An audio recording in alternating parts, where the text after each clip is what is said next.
Yadyny näde güýçlendirmeli? Şuňky temamyz şol hakynda.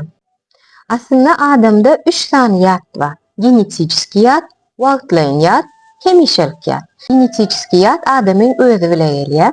Onu biologlar size köp maglumat berip biler. Ýöne siz gyzyklanýan bolsaňyz aşagda kommentariýada ýazyn, oňa da aýratyn rolik düşürip beren. Umum düşünje berip geçer. Şuňky videoda men size wagtlaýan ýady nädip hemişelik ýada geçirmeli. Şol hakda algoritmler geçer. Ilkili wagtlaýan ýadyň nämeden düşünip geçelim. Wagtlaýan ýat, biz okuwçy wagtymyz mekdepde muallim şul goşgyny sapaň dowamyny öwrenip bilseň 5'lik goýjak diýe, bizem hay way hemmemiz 5'lik aljak bolsa goşgyny öwrenýär, aýdyp berýär, 5'lik jogum alýar. Ertir birun aňyr gitse bir hepdeden biz goşgyny ýatdan çykarýar. Sebäbi wagtlaýan ýadymyz bolanmak. Wagtlaýan ýady hemişelik ýada geçirmek üçin hökman suratda biziň alýan maglumatlarymyz bize gyzykly bolmaly birinji. Ikinji, Tatyana Chernigovskaya diýip professor bar. Şol professoryň aýdyşyna görä ikinji alýan maglumatlarymyz şylşyrymly bolmaly. Sadaja däl, şylşyrymly. Üçüncü, şol maglumatlar biz hökman suratda durmuşda ulanmaly. 5 tane duýgu organlarymyz bar.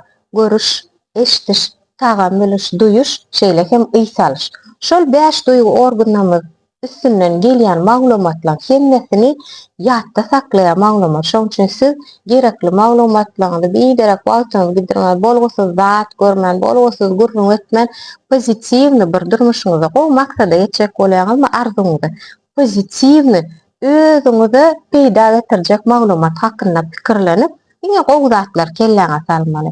Erbet zatlar salsaň pikiriňem bölýär, baryan ýoluňdan büdüreýän, şoň üçin diňe gowy zatlar kelle salýar. Näme üçin? Beyni hemme zady kabul etdi.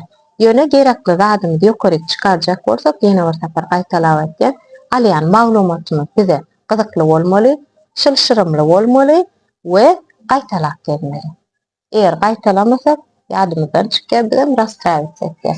Uma şuňky videomyz şol hakynda ýene-de näme gyzyklanýan bolsaňyz aşagda kommentariýada ýazyňyz. Men hökman suratda oňa degişlem size gyzykly video taýýarlap.